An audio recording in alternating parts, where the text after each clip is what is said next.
Maswerteng gabi po mga ka-STL. Narito na po ang resulta ng STL Rizal para sa araw na to, 3rd October 17, 2024.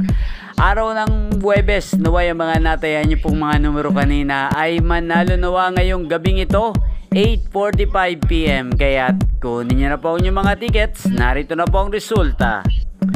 Para po sa STL Rizal, 3rd draw result, 8:45 PM ang mga numerong nanalo, 30 at 9 in exact order. Sa lahat po ng tumaya kanina para sa 3rd draw ng 30 at 9, congrats po sa inyo, panalo po kayo.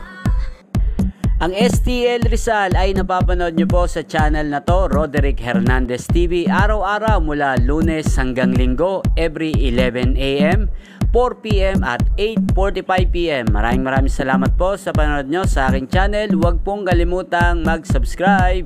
Thank you for watching.